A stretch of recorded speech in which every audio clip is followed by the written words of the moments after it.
السلام علیکم ورحمۃ اللہ سامعین، 17 محرم الحرام ہے، 16 اگست ہے۔ سوشل انڈیا نیوز میں آپ کا خیر مقدم ہے۔ خبر کا عنوان ہے: کرناٹک میں 2 فرقوں میں تناؤ، حالات کشیدہ۔ کرناٹک کے شیموگا علاقے میں دفعہ 144 نافذ۔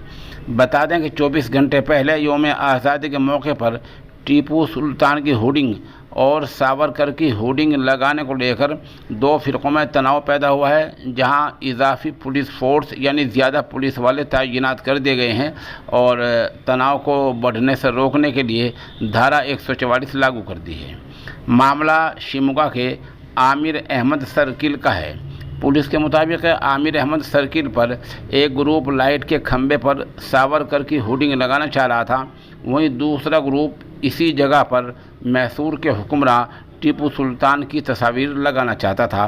اسی کو لے کر 2 گروپوں میں تناؤ پیدا ہوا ہے اور حالات کشیدہ ہو گئے ہیں، اور اسی کے مد نظر اضافی پولیس فورس کو تعینات کیا گیا ہے اور دفعہ 144 لاگو کر دی گئی ہے۔ سوال یہ ہے کہ کجا ٹیپو سلطان اور کجا ساورکر کہ ٹیپو سلطان نے تو انگریز کا مقابلہ کیا ہے اور مقابلہ کرتے کرتے شہید ہو گئے ہیں، اور ٹیپو سلطان اتنا زبردست حکمراں تھا کہ اس کی شہادت کے بعد انگریز خود یہ بول اٹھا تھا کہ آج سے ہندوستان ہمارا ہے۔